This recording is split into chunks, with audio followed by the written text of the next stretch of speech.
नमस्कार दोस्तों, गायत्री अकादमी में आपका स्वागत है। तो चलिए स्टार्ट करते हैं। आज का पहला प्रश्न, चीनी और नमक परिरक्षक किस रूप में कार्य करते हैं? सीधे सूक्ष्म जीवों को मारना, भोजन में अम्ल की मात्रा बढ़ाना, भोजन में पानी की मात्रा बढ़ाना, बंधन जल ताकि यह सूक्ष्म जीवों के लिए उपलब्ध ना हो। आंसर, बंधन जल ताकि यह सूक्ष्म जीवों के लिए उपलब्ध ना हो। व्याख्या, चीनी और नमक बंधन जल परिरक्षकों के रूप में कार्य करते हैं, इसलिए यह सूक्ष्म जीवों के लिए उपलब्ध नहीं है। चीनी और नमक को प्रथम श्रेणी के परिरक्षकों के रूप में जाना जाता है, जिन्हें प्राकृतिक परिरक्षकों के रूप में भी जाना जाता है। जब उच्च सांद्रता में उपयोग किया जाता है तो यह बंधन जल देता है और सूक्ष्म जीवों के लिए इसकी उपलब्धता कम कर देता है। अगला प्रश्न, निम्नलिखित में से कौन इस बात से संबंधित है कि उपभोक्ता भोजन का मूल्यांकन कैसे करता है? आंसर, संवेदी विश्लेषण। संवेदी विश्लेषण इस बात से संबंधित है कि उपभोक्ता भोजन का मूल्यांकन कैसे करता है। अगला प्रश्न, उद्योग लॉबिंग, स्थानीय से अंतर्राष्ट्रीय नियम, गुणवत्ता और खाद्य सुरक्षा आदि में खाद्य उद्योग का कौन सा घटक शामिल है? आंसर, विनियमन। ऑप्शन सी, खाद्य विनियमन उद्योग की पैरवी स्थानीय से अंतर्राष्ट्रीय नियम, गुणवत्ता और खाद्य सुरक्षा सुनिश्चित करता है। अगला प्रश्न, निम्नलिखित खाद्य पदार्थों में से कौन सा एक क्रियात्मक भोजन नहीं है? आंसर, दैनिक आहार के एक भाग के रूप में गोलियां या कैप्सूल। Option D. व्याख्या, दैनिक आहार के एक भाग के रूप में गोलियां या कैप्सूल या खाद्य पदार्थों के पाउच कार्यात्मक भोजन नहीं है। कार्यात्मक खाद्य पदार्थ वे उत्पाद हैं कि पारंपरिक खाद्य पदार्थ के समान माना जाता है। वे शारीरिक लाभ प्रदर्शित करते हैं और बुनियादी पोषण से परे लाभ प्रदान करते हैं। यह कुछ बीमारियों और अन्य स्वास्थ्य स्थितियों के जोखिम को कम करने या कम करने में भूमिका निभा सकता है। अगला प्रश्न, निम्नलिखित में से कौन सा किसी भी भोजन के सूखे वजन का 90% नहीं बनता है? Answer, fibre. कार्बोहाइड्रेट, वसा और प्रोटीन किसी भी भोजन के शुष्क वजन का 90% हिस्सा बनाते हैं। अब अगला प्रश्न, मानव शरीर के संबंध में कौन सा वाक्य असत्य है? बिना सेवन विघटित पानी वसा, विघटित कार्बोहाइड्रेट शर्करा, विघटित प्रोटीन अमीनो एसिड, विघटित वसा फैटी एसिड और ग्लिसरॉल। आंसर, बिना सेवन विघटित पानी वसा। Option A. व्याख्या, पानी शरीर के अंदर किसी भी चीज़ में परिवर्तित नहीं होता है। यह सिर्फ एक वाहक है और पसीने व मूत्र से माध्यम से शरीर के विषाक्त पदार्थों को बाहर निकालता है। अगला प्रश्न, निम्नलिखित में से कौन सा क्रियात्मक तत्व जठरांत्र, गैस्ट्रोइंटेस्टाइनल स्वास्थ्य और कैल्शियम अवशोषण में सुधार करता है? Answer, fructooligosaccharides. Option A. व्याख्या, फ्रुक्टोओलिगोसैकेराइड्स एक कार्यात्मक घटक है जो जठरांत्र, गैस्ट्रोइंटेस्टाइनल स्वास्थ्य और कैल्शियम अवशोषण में सुधार करता है। फ्रुक्टोओलिगोसैकेराइड्स एक कार्बोहाइड्रेट है जो फ्रुक्टोज अणुओं की एक छोटी श्रृंखला से बना होता है। फ्रुक्टोओलिगोसैकेराइड्स को कभी कभी ओलिगोफ्रक्टोज भी कहा जाता है। इनुलिन फाइबर के साथ फ्रुक्टोओलिगोसैकेराइड्स शायद अपने प्रीबायोटिक गुणों के लिए सबसे अधिक पहचाने जाते हैं। प्रीबायोटिक एक कार्यात्मक भोजन है और इसमें अक्सर जटिल कार्बोहाइड्रेट और आहार फाइबर शामिल होते हैं जो आंतों के बैक्टीरिया प्रोबायोटिक्स के लिए भोजन के रूप में कार्य करते हैं। इसीलिए जठरांत्र संबंधी स्वास्थ्य को बनाए रखते हैं और खनिज अवशोषण को भी सुविधाजनक बनाते हैं। फ्रुक्टोओलिगोसैकेराइड्स को मैग्नीशियम और कैल्शियम अवशोषण को बढ़ाने के लिए दिखाया गया है। फ्रुक्टोओलिगोसैकेराइड्स के अच्छे स्रोत केले, प्याज, टमाटर, जौ और गेहूं है। अब अगला प्रश्न, निम्नलिखित कौन बहुत धीमी गति से ऊर्जा प्रदान करता है? कार्बोहाइड्रेट, वसा, प्रोटीन, रेशे। आंसर, वसा। व्याख्या, कार्बोहाइड्रेट त्वरित ऊर्जा प्रदान करते हैं। प्रोटीन शरीर के विकास के लिए होते हैं। फाइबर ऊर्जा प्रदान नहीं करते क्योंकि उनका कोई कैलोरी मान नहीं होता। इसीलिए वसा धीरे धीरे ऊर्जा प्रदान करती है। अगला प्रश्न, निम्नलिखित में से कौन सा असत्य है? 1 ग्राम कार्बोहाइड्रेट या प्रोटीन में 4 कैलोरी होती है। 1 ग्राम वसा में 9 कैलोरी होती है। 1 ग्राम वसा में 5 कैलोरी होती है। उपर्युक्त कोई भी नहीं। आंसर, 1 ग्राम वसा में 5 कैलोरी होती है। व्याख्या, 4 कैलोरी से 1 ग्राम कार्बोहाइड्रेट या प्रोटीन बनता है और कैलोरी से 1 ग्राम वसा बनता है। अब अगला प्रश्न, प्रोबायोटिक्स के बारे में निम्नलिखित में से कौन सा कथन सत्य है? प्रोबायोटिक्स पाचन के कुशल कार्य को बढ़ावा देते हैं। वे लाभकारी बैक्टीरिया हैं जो आंतों के मार्ग में बस जाते हैं। वे शरीर की प्राकृतिक प्रतिरक्षा को उत्तेजित और बनाए रखते हैं। उपर्युक्त सभी। आंसर उपर्युक्त सभी। व्याख्या: प्रोबायोटिक्स जब लिया जाता है तो वे पाचन में दक्षता को बढ़ावा देते हैं, प्रतिरक्षा को उत्तेजित करते हैं और लाभकारी बैक्टीरिया के साथ आंतों के मार्ग को उपनिवेशित करते हैं। प्रोबायोटिक्स बैक्टीरिया आंतों के सामान्यवासी होते हैं और सामान्य रूप से सभी मनुष्यों के स्वस्थ आंत में पाए जाते हैं। स्वस्थ भोजन की कमी के कारण ये बैक्टीरिया आंतों से कम होने लगते हैं, इसीलिए उन्हें फिर से प्राप्त करने के लिए प्रोबायोटिक्स का सेवन आवश्यक हो जाता है। प्रोबायोटिक्स बैक्टीरिया तनाव के प्रभाव को कम करने में मदद करता है, दस्त और अन्य पाचन विकारों की घटनाओं को कम करता है, प्रतिरक्षा में सुधार करने में मदद और रोग प्रतिरोधक क्षमता प्रदान करता है, पाचन एंजाइमों की आपूर्ति में मदद करता है, बी समूह विटामिन के गठन को बढ़ावा देता है, कोलेस्ट्रॉल के अवशोषण को कम करता है। अगला प्रश्न है, भंडारण की आवश्यकताएं और स्थिरता, उत्पाद की बिक्री के उत्पाद की विशेषताएं आदि गतिविधियां खाद्य उद्योग के किस चरण को संदर्भित करती हैं? आंसर वितरण। भंडारण आवश्यकताएं और भंडारण स्थिरता उत्पाद की बिक्री के लिए उत्पाद विशेषताएं आदि खाद्य उत्पादों के वितरण को संदर्भित करती हैं। अगला प्रश्न है, संबंध उद्योग की परिभाषा के संबंध में खाद्य उद्योग के साथ संबंध उद्योग कौन सा है? आंसर पैकेजिंग उद्योग। Option B. गैर खाद्य घटकों और विपणन के लिए विनिर्माण कंपनियों को संबंध उद्योग कहा जाता है। खाद्य पैकेजिंग के लिए आवश्यक पैकेजिंग उद्योग उनमें से एक है। अगला प्रश्न है, स्टार्च की एक छोटी मात्रा जो छोटी आंत में पच नहीं पाती है क्या कहलाती है? आंसर प्रतिरोधी स्टार्च। Option C. स्टार्च की एक छोटी मात्रा जो छोटी आंत में पच नहीं पाती है प्रतिरोधी स्टार्च कहलाती है। प्रतिरोधी स्टार्च को स्वस्थ व्यक्तियों की छोटी आंत में अवशोषित नहीं होने वाले स्टार्च और स्टार्च अवक्रमण के उत्पादों के योग के रूप में परिभाषित किया गया है। प्रतिरोधी स्टार्च गैर पचाने योग्य कार्बोहाइड्रेट के सबसे प्रचुर मात्रा में आहार स्रोतों में से एक है और इसका लिपिड और ग्लूकोज चयापचय पर कम प्रभाव पड़ता है। अब अगला प्रश्न है, खाद्य उद्योग एक उच्च मात्रा वाला उद्योग है, इसलिए कोई भी नुकसान निर्माता के लिए बड़ा नुकसान हो सकता है। सत्य है, असत्य है, ना तो सत्य है और ना असत्य, उपर्युक्त में से कोई नहीं। आंसर सत्य है। व्याख्या: यह सच है कि खाद्य उद्योग एक उच्च मात्रा वाला उद्योग है, इसलिए कोई भी नुकसान निर्माता के लिए एक बड़ा नुकसान है। अब अगला प्रश्न है, कृषि दक्षता बढ़ाना यह सुनिश्चित करने का सबसे महत्वपूर्ण तरीका है कि खाद्य उत्पादन आवश्यकता को पूरा करे। सत्य है, असत्य है, ना तो सत्य और ना असत्य, उपर्युक्त में से कोई नहीं। आंसर सत्य है। व्याख्या: कृषि की दक्षता बढ़ाना यह सुनिश्चित करने का सबसे महत्वपूर्ण तरीका है कि खाद्य उत्पादन मांग को पूरा करे। अब अगला प्रश्न, फलों और सब्जियों को एंजाइमेटिक ब्राउनिंग में शामिल प्रमुख एंजाइम है।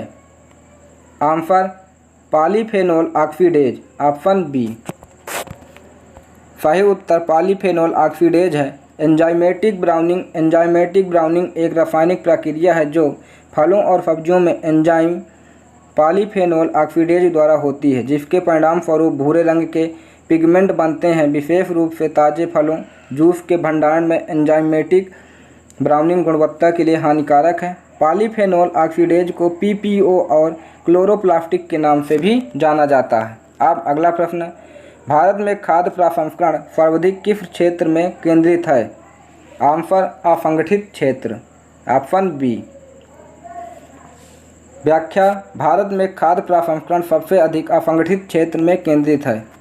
अगला प्रश्न, निम्नलिखित में से कौन भारत में प्रसंस्कृत भोजन का कारक है? जीवन शैली बदलना, खान पान की आदतें, संगठित खाद्य खुदरा, उपर्युक्त सभी।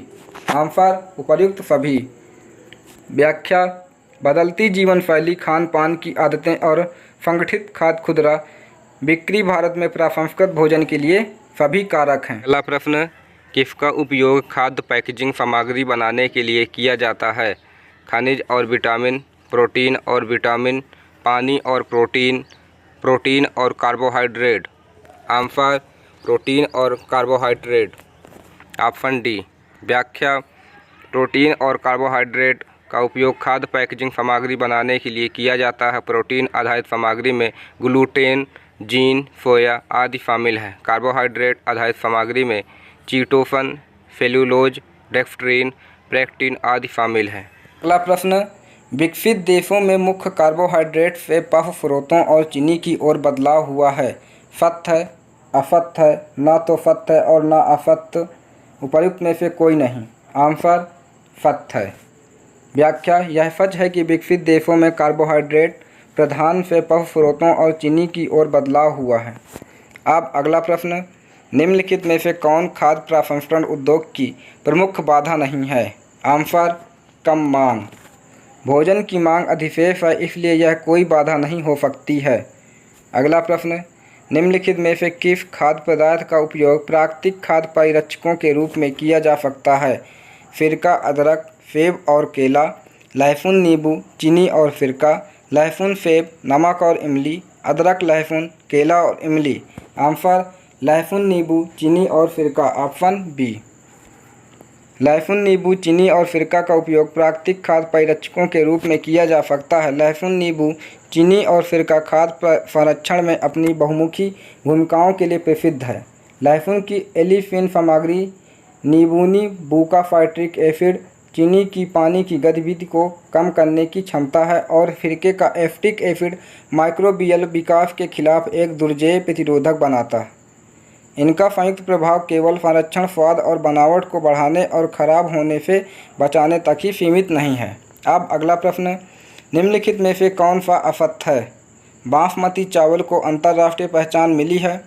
वाइन उद्योग को भारत विशेषकर महाराष्ट्र में समर्थन मिल रहा है। भारत का डेयरी उद्योग दुनिया में से सबसे बड़ा है। उपर्युक्त में से कोई भी नहीं।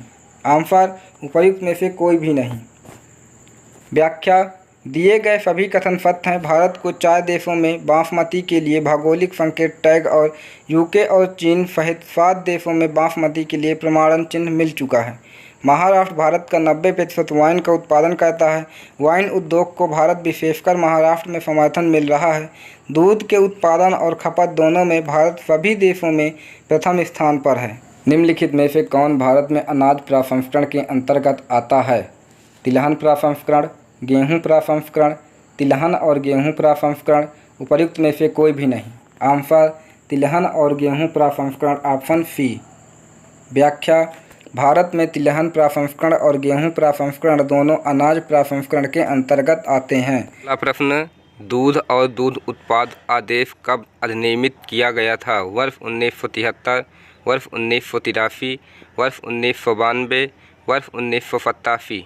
आंसर वर्ष 1992। Option C. व्याख्या। दूध और दूध उत्पाद आदेश 1992 में अधिनियमित किया गया था। यह दूध पाउडर से लेकर गाढ़ा दूध, मक्खन, आइसक्रीम आदि तक दूध के सभी उत्पादों की गुणवत्ता और स्वच्छता को नियंत्रित करता है। खाद्य प्रसंस्करण के अंतर्गत सबसे बड़ा प्रसंस्करण खंड मांस, पोल्ट्री, सब्जियां और तेल उद्योग हैं। सत्य है, असत्य है, ना तो सत्य है और ना असत्य, उपर्युक्त में से कोई भी नहीं। आंसर सत्य है। Option A. खाद्य प्रसंस्करण के अंतर्गत सबसे बड़ा प्रसंस्करण खंड मांस, पोल्ट्री, सब्जियां और तेल उद्योग है। यह कथन सत्य है। अब अगला प्रश्न, आपके अनुसार संयुक्त राज्य अमेरिका को समुद्री उत्पादों के निर्यात में गिरावट के लिए निम्नलिखित में से कौन सा वैध कारण है। संयुक्त राज्य अमेरिका में उभरते बाजार, कोई समुद्री उत्पादों पर अमेरिकी सरकार द्वारा एंटी डंपिंग प्रक्रिया। ए और बी, उपर्युक्त में से कोई भी नहीं। आंसर ए और बी दोनों। Option C. संयुक्त राज्य अमेरिका में उभरते बाजार और कई समुद्री उत्पादों पर अमेरिकी सरकार द्वारा एंटी डंपिंग प्रक्रिया के कारण समुद्री उत्पादों के निर्यात में गिरावट आई है, अतः उल्लिखित दोनों बातें सही हैं। अब अगला प्रश्न, निम्नलिखित में से कौन सा विकल्प नवीन खाद्य पदार्थों में से संबंधित है। खाद्य पदार्थ जिसका मनुष्यों द्वारा उपभोग का इतिहास हो सकता है। खाद्य पदार्थ में उपयोग किए गए किसी भी घटक या जिस स्रोत से इसे प्राप्त किया गया है उसके उपभोग का कोई इतिहास हो सकता है। एक खाद्य पदार्थ या सामग्री जो नई तकनीक और नवीन इंजीनियरिंग प्रक्रिया का उपयोग करके प्राप्त की जाती है उपर्युक्त में से सभी। आंसर, एक खाद्य पदार्थ या सामग्री जो नई तकनीक और नवीन इंजीनियरिंग प्रक्रिया का उपयोग करके प्राप्त की जाती है। Option C. व्याख्या, एक खाद्य पदार्थ या सामग्री जो नई तकनीक और नवीन इंजीनियरिंग प्रक्रिया का उपयोग करके प्राप्त की जाती है, नवीन खाद्य पदार्थों से संबंधित होती है। नवीन खाद्य पदार्थ वे होते हैं जिनका मनुष्यों द्वारा उपभोग का इतिहास नहीं हो सकता है। जिस स्रोत से इसे प्राप्त किया गया है उसके उपभोग का कोई इतिहास नहीं हो सकता है। एक खाद्य या सामग्री जो नई तकनीक और नवीन इंजीनियरिंग प्रक्रिया का उपयोग करके प्राप्त की जाती है, यह प्रक्रिया खाद्य पदार्थ या उसके अवयवों के आकार, संगठन या संरचना को परिवर्तित कर सकती है, जो बदले में इसके पोषण मान, चयापचय या अवांछनीय पदार्थों के स्तर को परिवर्तित कर सकती है। अगला प्रश्न, निम्नलिखित में से कौन सा कार्बोहाइड्रेट का कार्य नहीं है? ऊर्जा का भंडारण, चयापचय के लिए ईंधन, संरचनात्मक घटक, उपर्युक्त कोई भी नहीं। आंसर, उपर्युक्त कोई भी नहीं। कार्बोहाइड्रेट ऊर्जा, स्टार्च, ग्लाइकोजन का भंडारण करते हैं। चयापचय ग्लूकोज के लिए ईंधन है और संरचनात्मक घटक सेलुलोज है। अब अगला प्रश्न, निम्नलिखित में से कौन सा कार्बोहाइड्रेट का उपयोग गहन व्यायाम के दौरान किया जाता है? Answer, glycogen. ग्लाइकोजन शरीर द्वारा यकृत में संग्रहित होता है और गहन व्यायाम के दौरान उपयोग किया जाता है। अगला प्रश्न, निम्नलिखित में से कौन सा विकल्प नवीन खाद्य पदार्थों में से संबंधित है? मुख्य रूप से दही और किण्वित पदार्थों उत्पादों में पाया जाता है। भारत में नवीन खाद्य पदार्थों को गैर निर्दिष्ट खाद्य पदार्थों के अंतर्गत वर्गीकृत किया जाता है। इनका परिभाषित सुरक्षा मानदंड होती है। इनका मनुष्यों द्वारा उपभोग का इतिहास हो सकता है। आंसर, भारत में नवीन खाद्य पदार्थों को गैर निर्दिष्ट खाद्य पदार्थों के अंतर्गत वर्गीकृत किया जाता है। Option B. व्याख्या, नवीन खाद्य पदार्थ वे होते हैं जिनका मनुष्यों द्वारा उपभोग का इतिहास नहीं हो सकता है। भारत में नवीन खाद्य पदार्थों को गैर निर्दिष्ट खाद्य पदार्थों के अंतर्गत वर्गीकृत किया जाता है और इनका कोई परिभाषित सुरक्षा मानदंड नहीं होता है और इन उत्पादों के निर्माण, वितरण, बिक्री या आयात के लिए अनुमोदन की आवश्यकता होती है। ऐसे उत्पादों को विनियमित करने के लिए खाद्य प्राधिकरण खाद्य व्यापार परिचालकों को FSS गैर निर्दिष्ट खाद्य और खाद्य सामग्री का अनुमोदन विनियमन 2017 के माध्यम से खाद्य उत्पादों में नवीन खाद्य पदार्थों और किसी भी नवीनता के लिए अनुमोदन प्राप्त करने का अवसर प्रदान करता है। अगला प्रश्न, निम्नलिखित में से कौन सा सही है? सुक्रोज गैलेक्टोज और ग्लूकोज से बनता है। लैक्टोज ग्लूकोज और फ्रुक्टोज से बना होता है। लैक्टोज गैलेक्टोज और फ्रुक्टोज से बना होता है। सुक्रोज ग्लूकोज और फ्रक्टोज से बना होता है। आंसर, सुक्रोज ग्लूकोज और फ्रक्टोज से बना होता है। Option D. व्याख्या, सुक्रोज ग्लूकोज और फ्रक्टोज से बना होता है।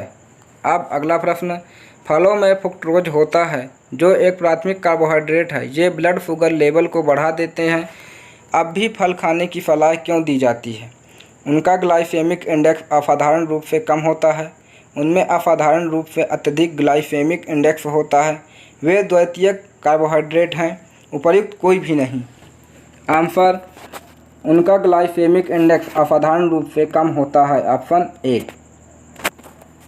ग्लाइसेमिक इंडेक्स के कुछ अपवाद हैं। फल उनमें से एक है। यह फलों के लिए कम है।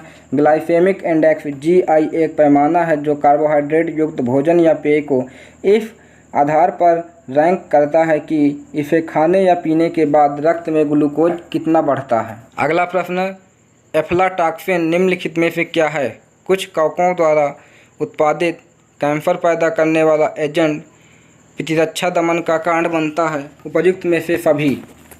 आंसर, उपर्युक्त में से सभी।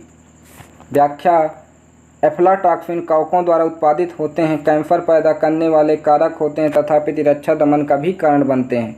ये कुछ कवकों द्वारा उत्पादित विषाक्त पदार्थों का एक परिवार है जो मक्का, मकई, मूंगफली, कपास के बीज और वृक्ष के नट जैसे कृषि फसलों पर पाए जाते हैं।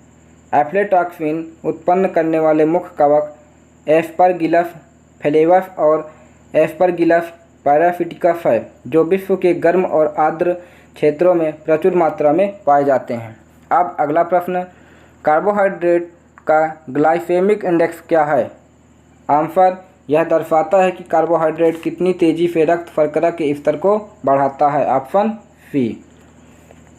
व्याख्या, ग्लाइसेमिक इंडेक्स से पता चलता है कि कार्बोहाइड्रेट कितनी तेजी से रक्त शर्करा के स्तर को बढ़ाता है। निम्नलिखित में से कौन सा केवल अघुलनशील फाइबर का कार्य करता है? आंसर, मल में बल्क जोड़ना, ऑप्शन सी। व्याख्या, केवल अघुलनशील फाइबर में ही मल में मात्रा जोड़ते हैं। अब अगला प्रश्न, खाद्य संदूषकों का अर्थ क्या है? उन्हें स्वेच्छा से भोजन के लिए जोड़ा जाता है। पदार्थ स्वेच्छा से भोजन में नहीं मिलते हैं लेकिन पैकेजिंग आदि के कारण मौजूद होते हैं। हानिकारक तत्व और सूक्ष्म जीवों की उपस्थिति उपर्युक्त में से कोई नहीं। आंसर, पदार्थ स्वेच्छा से भोजन में नहीं मिलते हैं लेकिन पैकेजिंग आदि के कारण मौजूद होते हैं, ऑप्शन बी। व्याख्या, खाद्य संदूषक का अर्थ है वे पदार्थ जो स्वेच्छा से भोजन में नहीं डाले गए हैं लेकिन व्यंजन, उपचार, पैकेजिंग आदि के कारण मौजूद हैं। खाद्य संदूषण से तात्पर्य खाद्य उत्पादों और कच्चे माल पर अवांछित और संभावित हानिकारक पदार्थों और सामग्रियों की उपस्थिति से है। FFM अधिनियम 2006 के अनुसार संदूषक पदार्थों का अर्थ ऐसा पदार्थ है जो किसी चीज़ को संदूषित करता है, खराब करता है या जहरीला बनाता है। उदाहरण के लिए जीवाणु विष, एफ्लाटॉक्सिन, फार्मेलिन, एंटीबायोटिक, ठोस आदि है। अब अगला प्रश्न, कुछ खनिजों के अवशोषण में कमी निम्नलिखित की उपस्थिति के कारण होती है। Answer, phytate, option B. व्याख्या, फाइटेट कुछ खनिजों के अवशोषण को कम करता है। अगला प्रश्न, आहारीय रेशों का मुख्य कार्य क्या है? आंसर, पोषक तत्वों और रसायनों को अवशोषित करने के तरीके में बदलाव करना, ऑप्शन डी।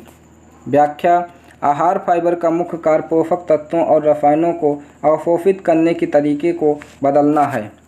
डाइऑक्सिन निम्नलिखित में से क्या है? कीटनाशक, भारी धातु, अपमिश्रक, पर्यावरण संदूषक। आंसर, पर्यावरण संदूषक। व्याख्या, डाइऑक्सिन एक पर्यावरण संदूषक है। पर्यावरण संदूषक ऐसे रसायन होते हैं जो गलती से या जानबूझकर पर्यावरण में प्रवेश कर जाते हैं। उदाहरण के लिए डाइऑक्सिन को कार्बनिक प्रदूषक POPF कहा जाता है। पर्यावरण में आने के बाद उन्हें टूटने में लंबा समय लगता है। अब अगला प्रश्न, निम्नलिखित में से कौन सा वाक्य असत्य है? मुक्त एल्डिहाइड या कीटोन समूह को अपचायक शर्करा कहा जाता है। माल्टोज एक कम करने वाली शर्करा है। सुक्रोज एक गैर अपचायक शर्करा है। उपर्युक्त कोई भी नहीं। आंसर, उपर्युक्त कोई भी नहीं, ऑप्शन डी। उपर्युक्त सभी वाक्य सत्य हैं। अपचायक शर्करा में एक मुक्त एल्डिहाइड या कीटोन समूह होता है जिसे अम्लीय समूह में ऑक्सीकृत किया जा सकता है। उदाहरण के लिए ग्लूकोज एक अपचायक शर्करा है क्योंकि इसमें एक मुक्त एल्डिहाइड समूह होता है। माल्टोज एक कम करने वाली शर्करा है क्योंकि इसकी ग्लूकोज इकाइयों में से एक में मुक्त एल्डिहाइड समूह होता है। सुक्रोज एक गैर अपचायक चीनी है क्योंकि यह पानी में नहीं घुलती है। अब अगला प्रश्न, BHA निम्नलिखित में से क्या है? एंटीऑक्सीडेंट, स्वाद बढ़ाने वाला, कीटनाशक, अनुमत रंग। Answer, antioxidant, option A. व्याख्या, BHA एंटीऑक्सीडेंट है जो ब्यूटिलीकृत हाइड्रॉक्साइनिफोल। BHA एक मोमी ठोस है जिसका उपयोग ई संख्या E320 के साथ खाद्य योज्य के रूप में किया जाता है। BHA का मुख्य उपयोग भोजन, खाद्य, पैकेजिंग आदि में एक एंटीऑक्सीडेंट और संरक्षक के रूप में होता है। अगला प्रश्न, खाद्य उद्योग में शर्करा खुद को अमीनो एसिड से जोड़ते हैं और ऐसे यौगिक बनाते हैं जो भोजन के रंग, स्वाद और अन्य गुणों को प्रभावित करते हैं। सत्य है, असत्य है, ना तो सत्य है और ना असत्य, उपर्युक्त में से कोई नहीं। आंसर, सत्य है। व्याख्या, खाद्य उद्योग में शर्करा खुद को अमीनो एसिड से जोड़ते हैं और ऐसे यौगिक बनाते हैं जो भोजन के रंग, स्वाद और अन्य गुणों को प्रभावित करते हैं। लंबी श्रृंखला वाले चीनी पॉलीमर का प्रतिक्रियाशील समूह एक क्रॉस लिंक बना सकता है जो खाद्य उद्योग में खाद्य पैकेजिंग के लिए आधार बनाता है। अगला प्रश्न, चुकंदर का लाल रंग क्या रंग द्रव्य की उपस्थिति के कारण होता है? आंसर, बीटालेन के कारण, ऑप्शन डी। व्याख्या, चुकंदर का लाल रंग बीटालेन रंग द्रव्य की उपस्थिति के कारण होता है। चुकंदर लाल और पीले रंग के रंग द्रव्य के समूह का एक समृद्ध स्रोत है जिसे बीटालेन के रूप में जाना जाता है। इसमें लाल, बैंगनी, बीटा साइनिन और पीला बीटा कैम्फेन्थीन शामिल होता है। लाइकोपीन टमाटर, तरबूज और अंगूर में पाया जाने वाला एक प्राकृतिक यौगिक हो सकता है। यह एक कैरोटीनॉइड के रूप में जाना जाने वाला रसायन है जो प्राकृतिक रंगद्रव्य है जो पौधों, फलों और सब्जियों को रंग प्रदान करता है। लाइकोपीन लाल और गुलाबी फलों और सब्जियों में व्यापक रूप से पाया जाता है। बीटा कैरोटीन एक पौधे का रंगद्रव्य हो सकता है जो लाल, नारंगी और पीली सब्जियों को चमकीला रंग प्रदान करता है। करक्यूमिन एक चटक पीले रंग का रसायन है जो करक्यूमा लोगालो के पौधों द्वारा निर्मित होता है। अगला प्रश्न, खाद्य उद्योग में शर्करा का उपयोग क्यों किया जाता है? पानी में आसानी से घुलनशील और सिरप बनाते हैं। पानी के वाष्पित होने पर क्रिस्टल बनते हैं। सूक्ष्म जीवों द्वारा किण्वित और सूक्ष्म जीवों की वृद्धि को रोकना। उपर्युक्त सभी। आंसर उपर्युक्त सभी। व्याख्या, उपर्युक्त सभी शर्करा से संबंधित है। शर्करा पानी में आसानी से घुलनशील और सिरप बनाते हैं, अपनी मिठास के लिए उपयोग किए जाते हैं, वे ऊर्जा प्रदान करते हैं। पानी के वाष्पित होने पर क्रिस्टल बनते हैं, सूक्ष्म जीवों द्वारा किण्वित और सूक्ष्म जीवों की वृद्धि को रोकने में मदद करते हैं। अगला प्रश्न, निम्नलिखित में से कौन सी प्रक्रिया की खोज खाद्य उद्योग में शर्करा और उनके गुणों से संबंधित है? गन्ने के रस से सुक्रोज प्राप्त होता है क्योंकि वाष्पित होने पर शर्करा क्रिस्टलीकृत हो जाती है। चॉकलेट में पाया जाने वाला कैरेमल गर्म करने पर प्राप्त होता है और अपना रंग प्राप्त कर लेता है। कुछ शर्कराएँ प्रोटीन के साथ प्रतिक्रिया करती हैं और गहरा रंग देती हैं। उपर्युक्त सभी। आंसर उपर्युक्त सभी। व्याख्या, उपर्युक्त सभी सही हैं। गन्ने के रस से सुक्रोज प्राप्त होता है क्योंकि वाष्पित होने पर शर्करा क्रिस्टलीकृत हो जाती है। चॉकलेट में पाया जाने वाला कैरेमल गर्म करने पर प्राप्त होता है और अपना रंग प्राप्त कर लेता है। चीनी को गर्म करने पर उसके कुछ गुण बदल जाते हैं और वह पूरे भूरे रंग की हो जाती है। कुछ शर्कराएँ प्रोटीन के साथ प्रतिक्रिया करती हैं और गहरा रंग देती हैं। इस प्रतिक्रिया को ब्राउनिंग प्रतिक्रिया कहा जाता है। अब अगला प्रश्न, निम्नलिखित में से कौन खाद्य पेय में प्रसंस्कृत कैफीन से जोड़ा जा सकता है? चाय, कॉफ़ी, काफानी, energy drink. Answer energy drink. Energy drink खाद्य पेय में कैफीन जोड़ा जा सकता है। एनर्जी ड्रिंक कार्बोनेटेड मीठे पेय पदार्थ हैं जो ऊर्जा के स्तर, मूड और तत्परता को बढ़ावा देने की उनकी क्षमता के लिए बेचे जाते हैं। एनर्जी ड्रिंक्स को खाद्य पूरक के रूप में बेचा जाता है। यह FDA द्वारा नियंत्रित नहीं है। इसमें उत्तेजक कैफीन होता है। उदाहरण के लिए लोकप्रिय एनर्जी ड्रिंक रेड बुल में प्रति 8.4 ऑन्सेंस 250 ml कैन में 80 mg कैफीन होता है। इसमें टॉरिन एक एमिनो अम्ल होता है जो स्वाभाविक रूप से मस्तिष्क में पाया जाता है और इसमें एंटीऑक्सीडेंट गुण होते हैं। ये ब्रांड के आधार पर 50 से 505 mg कैफीन प्रदान कर सकते हैं। अब अगला प्रश्न, चीनी प्रौद्योगिकी में प्रगति के संबंध में निम्नलिखित में से कौन सा गलत है? इसका उपयोग सिरप बनाने में किया जा सकता है। ग्लूकोज सबसे पहले मकई स्टार्च को हाइड्रोलाइज करके प्राप्त किया जाता है। यह तकनीक सस्ती है। उपर्युक्त कोई भी नहीं। आंसर, यह तकनीक सस्ती है। व्याख्या, चीनी प्रौद्योगिकी में प्रयुक्त तकनीक सस्ती नहीं है। लागत बाजार में मक्के की उपलब्धता और कीमत के अनुसार बदलती रहती है। एक एंजाइमेटिक प्रतिक्रिया ग्लूकोज को फ्रुक्टोज में परिवर्तित कर सकती है जो कि अधिक मीठा होता है और इसका उपयोग सिरप बनाने में किया जा सकता है। ग्लूकोज सबसे पहले मकई स्टार्च को हाइड्रोलाइज करके प्राप्त किया जाता है। अब अगला प्रश्न, खाद्य उद्योग में फलों में प्राकृतिक रूप से पाए जाने वाले पॉलीसेकेराइड्स पेक्टिन के संबंध में कौन सा असत्य है? यह जेली निर्माण का आधार बनाता है। पेक्टिन प्लस शर्करा प्लस अम्ल बराबर जेल है। पेक्टिन संतरे के रस में कणों को अस्थिर करता है और उन्हें नीचे बैठा देता है। इनका उपयोग गाढ़ा करने वाले और स्टेबलाइजर के रूप में किया जाता है। आंसर, पेक्टिन संतरे के रस में कणों को अस्थिर करता है और उन्हें नीचे बैठा देता है। Option C. अब देख लेते हैं व्याख्या। पेक्टिन संतरे के रस में उन कणों को जमने से रोकता है जो इसे रंग देते हैं। अब अगला प्रश्न, निम्नलिखित में से कौन खाद्य पेय में कैफीन जोड़ा जा सकता है? कॉफ़ी और चाय, कोला और कोको, गौराना और येरेबा मेट। उपर्युक्त में से सभी। आंसर, उपर्युक्त में से सभी।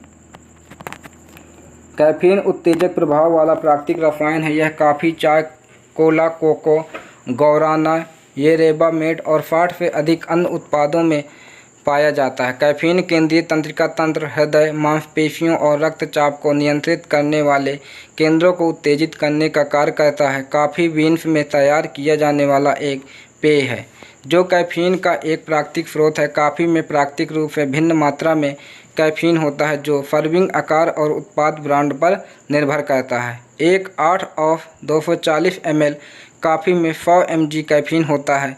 ब्लैक टी एक कप चाय में लगभग 45 mg कैफीन होता है। ग्रीन टी में लगभग 28 mg कैफीन होता है।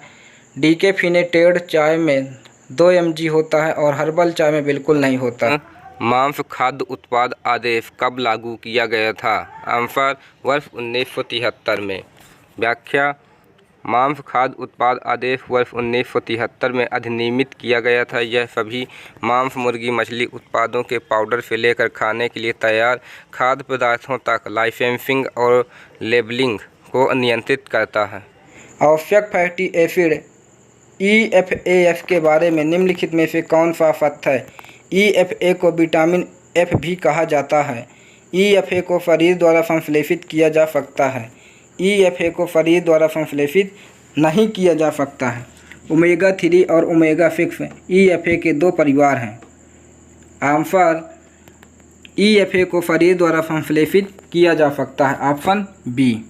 व्याख्या EFA को शरीर द्वारा संश्लेषित नहीं किया जा सकता है और इसे बाहरी स्रोत द्वारा आपूर्ति की जानी चाहिए। ALA और लिनोलिक एसिड को आवश्यक फैटी एसिड माना जाता है, जिसका अर्थ है कि उन्हें आहार से प्राप्त किया जाना चाहिए। अगला प्रश्न, निम्नलिखित में से किस कारण से अमीनो एसिड का उपयोग खाद्य योजक के रूप में किया जाता है? आंसर पोषक उद्देश्यों के लिए, ऑप्शन सी।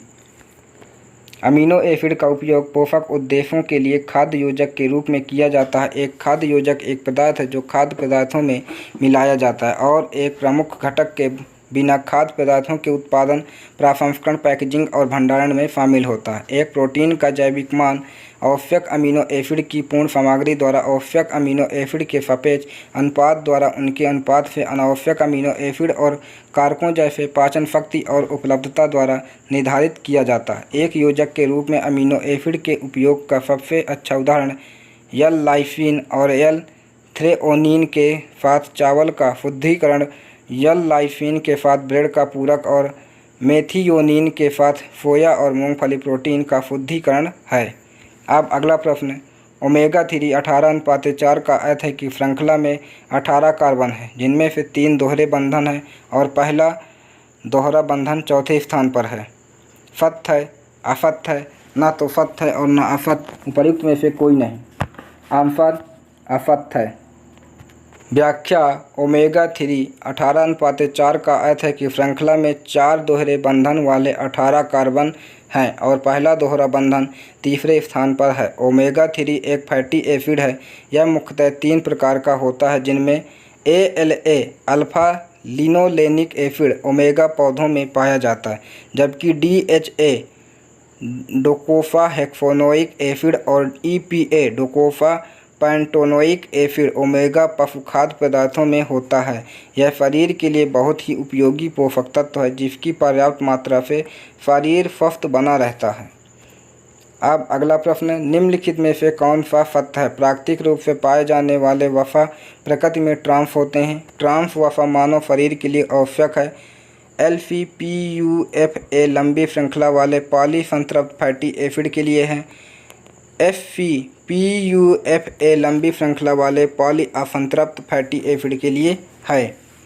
आंसर FCPUFA लंबी श्रृंखला वाले पॉलीअसंतृप्त फैटी एसिड के लिए है, ऑप्शन डी। व्याख्या अधिकांश वसा CIF है। CIF वसा को ट्रांस वसा की तुलना में शरीर के लिए बेहतर माना जाता है। CIF वसा शरीर में अच्छे कोलेस्ट्रॉल की मात्रा को बढ़ाता है।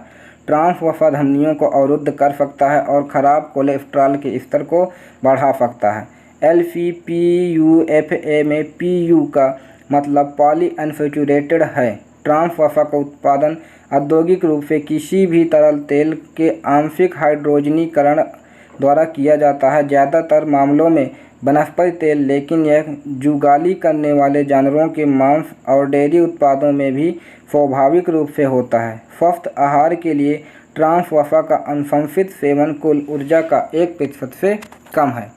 अब अगला प्रश्न, निम्नलिखित में से किसमें प्रति सूक्ष्मजीवी गतिविधि नहीं होती है? क्लोरोफिल, कार्बनिक अम्ल, मसाले के अर्क, hydrogen peroxide. Answer chlorophyll, option A.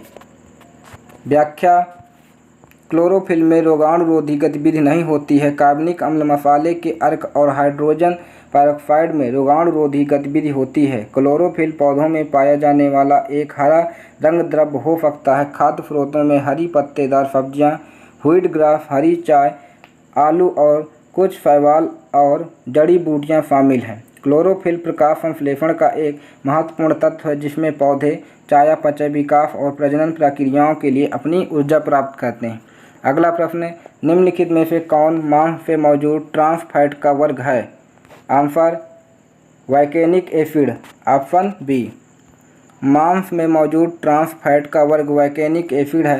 वैक्सेनिक acid का प्राकृतिक रूप से पाया जाने वाला ट्रांस फैटी एसिड और एक ओमेगा 7 फैटी एसिड है। यह मानव दूध, जुगाली करने वाले जानवरों की चर्बी और दूध, मक्खन और दही जैसे डेयरी उत्पादों में पाया जाने वाला प्रमुख प्रकार का ट्रांस फैटी एसिड है। इसका IUPAC नाम 11 ऑक्टाडेफेनोइक एसिड है और इसका लिपिड शॉर्टहैंड नाम 18:1 ट्रांस 11 है। यह नाम लैटिन वैक्सागाए से लिया गया है। वैक्सेनिक एसिड की खोज 1928 में पशु वसा और मक्खन में की गई थी। अगला प्रश्न, निम्नलिखित में से कौन GRAS शब्द का अर्थ है? आंसर सामान्य तौर पर सुरक्षा के तौर पर स्वीकृति, ऑप्शन ए। व्याख्या, GRAS generally recognised as a safe, सुरक्षित माने जाने वाले वाक्यांश का संक्षिप्त रूप है। FDA के अनुसार GRAS कोई भी पदार्थ जो पर्याप्त भोजन में तब्दील हो जाता है एक खाद्य योजना है, जो कि FDA द्वारा पूर्व बाजार समीक्षा और कार्यान्वयन के लिए तब तक अधीन है जब तक उस पदार्थ को आमतौर पर उचित योग्यता के बीच इसके इच्छित उपयोग की शर्तों के तहत पर्याप्त रूप से सुरक्षित दिखाया गया है। हालांकि खाद्य एवं औषधि प्रशासन FDA के पास GRAS निर्धारण को चुनौती देने या पुष्टि करने का अधिकार सुरक्षित है। अगला प्रश्न, निम्नलिखित में से कौन खाद्य उद्योग में आंशिक रूप से हाइड्रोजनीकृत तेलों के उपयोग के संबंध में सही नहीं है?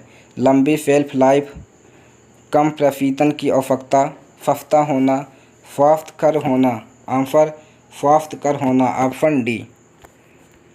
फास्ट फूड में उपयोग किए जाने वाले हाइड्रोजनीकृत तेल अस्वास्थ्यकर होते हैं, लेकिन इनकी शेल्फ लाइफ लंबी होती है और इसलिए कम प्रशीतन की आवश्यकता होती है। वे पाम ऑयल जैसे तेलों की तुलना में सस्ते भी हैं, इसीलिए ये खाद्य उद्योग में लोकप्रिय हैं। अगला प्रश्न, निम्नलिखित में से कौन खाद्य उद्योग में तेल का रसोई उपयोग नहीं है? आंसर नरम करना, ऑप्शन सी। नरम करना खाद्य उद्योग में तेल का रसोई उपयोग नहीं है, जबकि स्वाद, बनावट, तलना और बेकिंग खाद्य उद्योग में तेल के प्रमुख रसोई उपयोग हैं। अगला प्रश्न, भारत में खाद्य अपमिश्रण निवारण अधिनियम PFA 1954 कब लागू हुआ था? आंसर 15 जून 1955। व्याख्या, भारत सरकार ने 1943 में खाद्य अपमिश्रण समिति को मंजूरी दे दी थी, जिसने खाद्य अपमिश्रण के विषय का अध्ययन और समीक्षा कर एक केंद्रीय कानून बनाने की सलाह दी थी। इसके अनुसरण में भारत सरकार ने खाद्य अपमिश्रण निवारण अधिनियम PFA 1954 बनाया था, जो 15 जून 1955 से पूरे भारत में लागू हुआ था। अगला प्रश्न, प्रोटीन खाद्य प्रसंस्करण उद्योग में लोकप्रिय रूप से उपयोग किया जाता है। इस संबंध में निम्नलिखित में से कौन सा असत्य है? क्योंकि प्रोटीन में जल बांधने की क्षमता, क्योंकि प्रोटीन में तेल बांधने की क्षमता, क्योंकि गर्म करने पर जमने की क्षमता, उपर्युक्त में से कोई नहीं।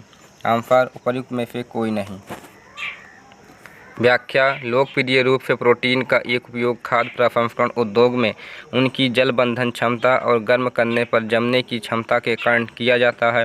प्रोटीन और आइसोलेट्स प्रोटीन का उपयोग खाद्य उद्योगों में उनके कार्यात्मक गुणों जैसे वसा बांधने की क्षमता, पाइफीकरण, जलयोजन, स्वाद बनाए रखने में वृद्धि और मुँह महसूस में सुधार, फोमिंग क्षमता और स्थिरता, जेले आसंजन, रियोलॉजिकल गुण, चिपचिपापन, लोच के लिए किया जाता है। प्रोटीन कार्य क्षमता में घुलनशीलता, जल धारण क्षमता, तेल धारण क्षमता, इमल्सन गुण, फोम गुण और जमाव शामिल हैं। पाइफीकरण क्षमता प्रोटीन की पानी और तेल के साथ मिश्रित होने पर इमल्सन बनाने की क्षमता है।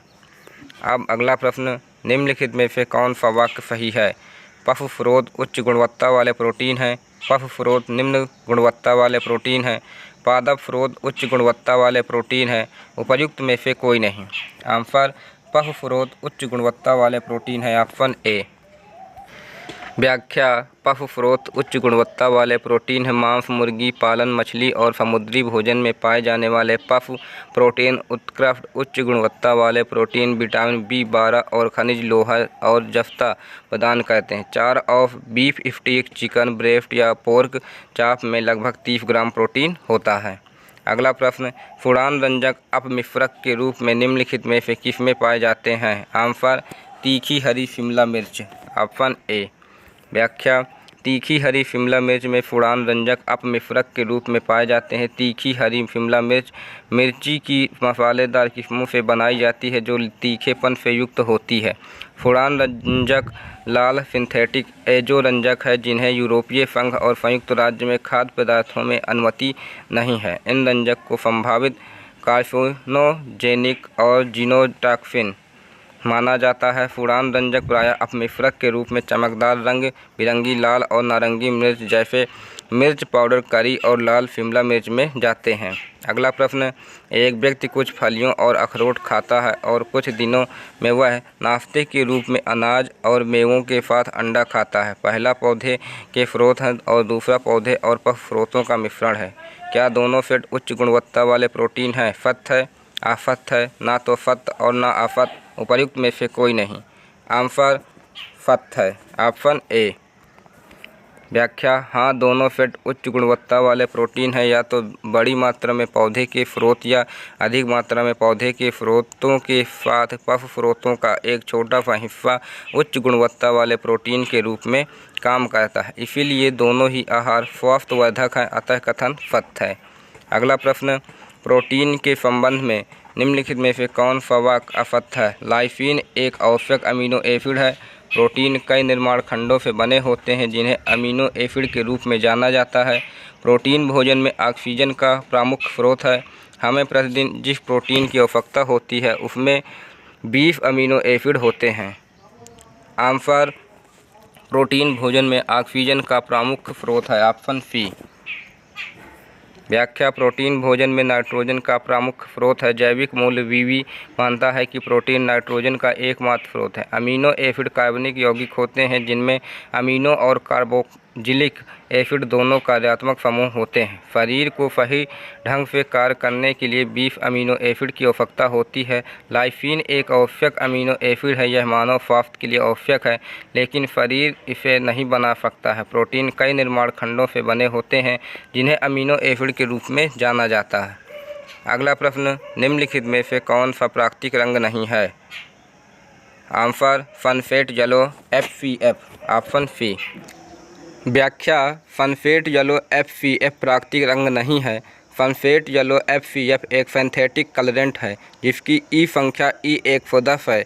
इसका रासायनिक नाम disodium 2 hydroxy 1,4 sulfonato phenylazo naphthalene 6 sulfonate है। इसका उपयोग भोजन, फार्मास्यूटिकल उत्पादों, सौंदर्य प्रसाधनों आदि में से एक रंग के रूप में किया जाता है। फॉर कलरिंग फूड FCF रंग के नाम पर सनसेट येलो FCF का अर्थ है भोजन को रंगीन करने के लिए, जबकि प्राकृतिक रंग पौधों, अकेफरुकीय या खनिजों से प्राप्त रंग या रंजक है। अगला प्रश्न, निम्नलिखित में से कौन सा शब्द किसी खाद्य स्रोत से शरीर द्वारा अवशोषित प्रोटीन की मात्रा को संदर्भित करता है? आंसर जैविक मूल्य। जैविक मूल बीवी खाद्य स्रोत से शरीर द्वारा अवशोषित प्रोटीन की मात्रा को संदर्भित करता है। जैविक मूल्य बीवी भोजन से अवशोषित प्रोटीन के अनुपात का माप है जो जीव के शरीर के प्रोटीन में शामिल हो जाता है। यह दर्शाता है कि पचा हुआ प्रोटीन जीव की कोशिकाओं में प्रोटीन संश्लेषण में कितनी आसानी से इस्तेमाल किया जा सकता है। प्रोटीन भोजन में नाइट्रोजन का प्रमुख स्रोत है। अब अगला प्रश्न, निम्नलिखित में से कौन सा गलत है? आंसर, अंडे की सफेदी को फेंटा नहीं जा सकता। ऑप्शन सी, प्रोटीन झिल्ली बनाते हैं इसीलिए अंडे की सफेदी को फेंटा जा सकता है। अब अगला प्रश्न, निम्नलिखित में से कौन एक गैर अनुमत रंग है? Answer, rhodamine. Option D. अनुमत रंग वे होते हैं जो मनुष्य के स्वास्थ्य के लिए हानिकारक होते हैं। रोडामाइन एक गैर अनुमत रंग है। ई संख्या E123 है।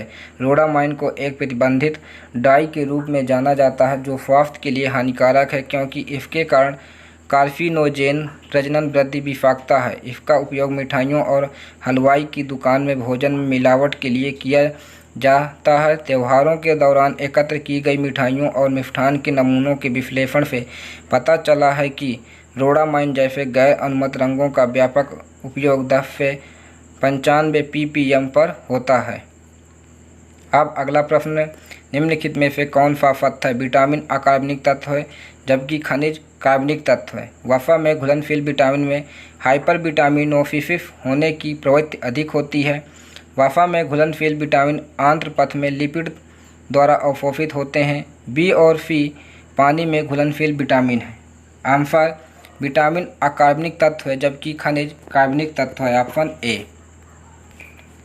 विटामिन कार्बनिक तत्व है जबकि खनिज अकार्बनिक तत्व है। विटामिन कार्बनिक अणु होते हैं जो उचित चयापचय कार्य के लिए कम मात्रा में जीव के लिए आवश्यक होते हैं। जीवित रहने के लिए आवश्यक पोषक तत्वों को जीव में पर्याप्त मात्रा में संश्लेषित किया जा सकता है और इसीलिए उन्हें आहार के माध्यम से प्राप्त किया जाना चाहिए। अब अगला प्रश्न, प्राकृतिक रूप से रंगीन रसों को संरक्षित करने के लिए सल्फर डाइऑक्साइड का उपयोग किसके कारण नहीं किया जा सकता है? आंसर, विरंजन क्रिया। व्याख्या, प्राकृतिक रूप से रंगीन रसों को संरक्षित करने के लिए सल्फर डाइऑक्साइड का उपयोग विरंजन क्रिया के कारण नहीं किया जा सकता है। जामुन, अनार, स्ट्रॉबेरी, रंगीन अंगूर, बेर आदि जैसे प्राकृतिक रंग के रस अपने विरंजन क्रिया के कारण सल्फर डाइऑक्साइड का उपयोग नहीं किया जाता है। रस जो टिन के पात्रों में पैक किया जाना है क्योंकि यह जंग का कारण बनता है जिससे टिन पर पिन होल होता है और H2S भी बनता है जिसमें एक अवांछनीय गंध होती है और टिन के पात्र के लोहे के साथ प्रतिक्रिया करके एक काले रंग का यौगिक बनाता है। इसीलिए सल्फर डाइऑक्साइड का उपयोग नहीं किया जाता है। अब अगला प्रश्न, निम्नलिखित में से कौन सा सत्य है? गट फ्लोरा आंत में विटामिन के और बायोटीन का उत्पादन करता है। विटामिन डी त्वचा में संश्लेषित होता है। मनुष्य जिन पूर्ववर्तियों का उपभोग करता है उनसे कुछ विटामिन का उत्पादन कर सकता है। उपर्युक्त कोई भी नहीं। आंसर, उपर्युक्त कोई भी नहीं। व्याख्या, उपर्युक्त सभी वाक्य सही हैं। विटामिन के विविध जैव रासायनिक कार्य होते हैं। विटामिन ए कोशिका ऊतक वृद्धि और विभेदन के नियामक के रूप में कार्य करता है। विटामिन डी एक हार्मोन जैसा कार्य प्रदान करता है। हड्डियों और अन्य अंगों के लिए खनिज चयापचय को विनियमित करता है। विटामिन की कमी और अधिक सेवन दोनों ही संभावित रूप से चिकित्सकीय रूप से महत्वपूर्ण बीमारी का कारण बन सकते हैं। हालांकि पानी में घुलनशील विटामिन के अधिक सेवन से ऐसा होने की संभावना कम होती है। अब अगला प्रश्न, निम्नलिखित में से कौन सा असत्य है? प्राथमिक कमी तब होती है जब किसी विटामिन का सेवन न्यूनतम आवश्यक मात्रा में न हो। द्वितीयक कमी तब होती है जब विटामिन का उचित अवशोषण नहीं होता है। विटामिन अनुपूरण की अधिक मात्रा संभव है। उपर्युक्त कोई भी नहीं। आंसर, उपर्युक्त कोई भी नहीं। उपर्युक्त सभी वाक्य सही हैं। विटामिन कार्बनिक अणु होते हैं जो उचित चयापचय कार्य के लिए कम मात्रा में जीव के लिए आवश्यक होते हैं। जीवित रहने के लिए आवश्यक पोषक तत्वों को जीव में पर्याप्त मात्रा में संश्लेषित नहीं किया जा सकता है और इसीलिए उन्हें आहार के माध्यम से प्राप्त किया जाना चाहिए। अब अगला प्रश्न, सल्फोनामाइड्स की अनुमति निम्नलिखित में से किसमें है? समुद्री उत्पाद, दुग्ध उत्पाद, तेलों, मसाले। आंसर, समुद्री उत्पाद। Option A. समुद्री उत्पादों में सल्फोनामाइड की अनुमति है। सल्फोनामाइड्स मानव निर्मित सिंथेटिक दवाओं का एक समूह है जिसमें सल्फोनामाइड रासायनिक समूह होता है। इन्हें सल्फा औषधि भी कहा जा सकता है। समुद्री उत्पादों में इस प्रकार की दवाओं की अनुमति है। समुद्री उत्पादों में सल्फोनामाइड्स की अनुमति का कारण रोगाणुओं के कारण जलीय जानवरों के रोगों को रोकना है। धन्यवाद गायत्री अकादमी। आप सभी को व्याख्यान देखने के लिए आभार। हमारे चैनल को लाइक, शेयर एंड सब्सक्राइब अवश्य कीजिए।